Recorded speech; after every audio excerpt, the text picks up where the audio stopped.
We all need a little rest. Hey, everybody, this is Grant with your Wednesday night devotional. Are you well rested? We should be better rested right now than we ever have been. We have been so limited on where we can go and what we can do. We have been at home, or at best between work and home, but my guess is that you don't feel well rested right now. That could be just me. Our workload at the church has been huge. I feel like I'm working more than ever, but I also feel like I'm not using my time to recharge as well as I should. And the truth is that we need breaks if we're going to be healthy. This Sunday, I started a new sermon series on Genesis, and we started in Genesis chapter 1. If you remember, we talked about God taming the chaos by creating space and filling that space that He created.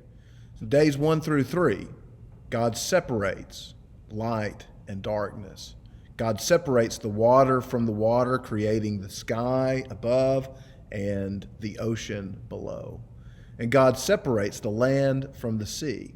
In days 4 through 6, God fills the space between light and darkness by hanging the sun, moon, and stars.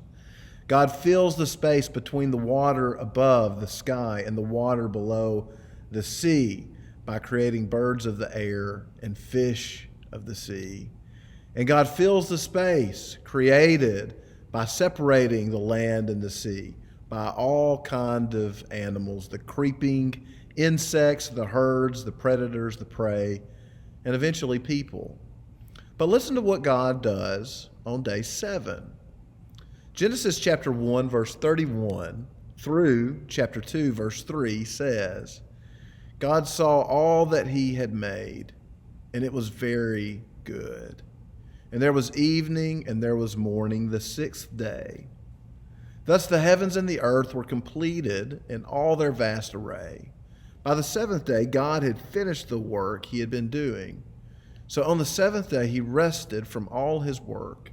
Then God blessed the 7th day and made it holy, because on it He rested from all the work of creating that He had done. On the 7th day, God rested. This may not seem to fit the pattern of the first 6 days, but I want to make the case that it does. When we don't have defined times of work and rest, our life can become chaotic.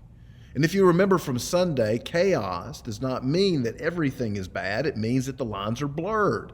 It's hard to discern what is good and bad because we have not created those boundaries, often internal boundaries, maybe relationship boundaries, or maybe boundaries between us and how we interact with the world. Up is down is up, left is right is left, etc. Kind of like the times we're living in now. It's just chaotic. But on the 7th day, God created space again. And again, as God creates space, He is fighting the chaos. He creates a boundary between work and rest. And after God created that space, He filled it with His blessing and holiness. We may not be commanded to keep the Sabbath in the same way the Israelites were, but make no mistake, we need Sabbath. We need this rest. And more importantly, we need a healthy space where we step back, take a break from the world, and make space to rest and trust that God will fill our lives with blessing and holiness just like He did creation. I want to quickly go over 3 reasons that Sabbath is still important today. Reason number 1, simple. We need to take a break. We need to make sure that we are not carrying our work home with us. We need a clear boundary when we know we are not working. For some of us, that's easier. Those of us with 9-to-5 jobs, for example, sometimes it's easier to leave work at work. But for others of us, this is difficult. If you own your own business, then work can take over your life.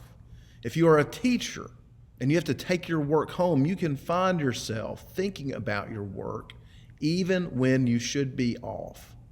And if I'm being honest, this applies to me too. It's hard for me to turn the minister switch off And if I'm not careful, in my mind, I'll be working even when I should be resting. But having clearly defined times of rest where you do nothing work-related is important, because even God took a day off.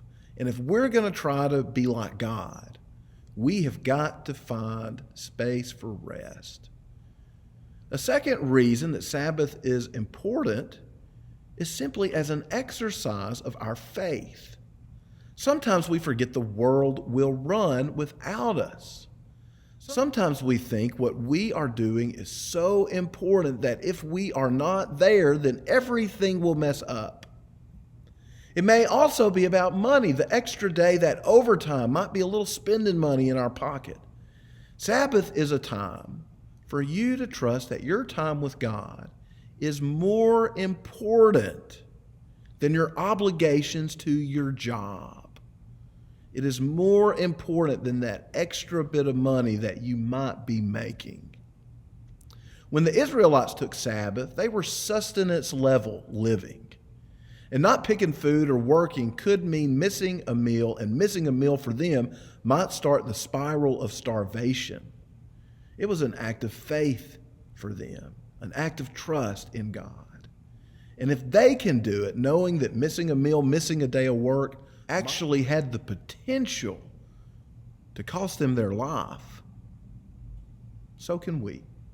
This is a way to develop your faith. The third reason for practicing Sabbath is a form of protest. Now hang with me for a second here. We don't generally think of it that way, but remember the Israelites were slaves. And by not working on the Sabbath, because remember they got this law from God on Sinai after they had escaped the Egyptians through the Red Sea. So by not working on Sabbath, they are sending a signal to their former Egyptian masters, to that system that they followed God, not their 7-day work schedule. I think we can all agree that our media, entertainment, and social media diet is not good. I think we can all admit that they don't have our best interest at heart. Sabbath as a protest means that you are taking time away from this system, that you're saying, you do not get to control me emotionally. It can also be a protest to them that you don't have to accept what it is that they have to offer. By unplugging, you're saying, I don't need you. That you can take time, rest in God, and come to your own conclusions without their sensationalism.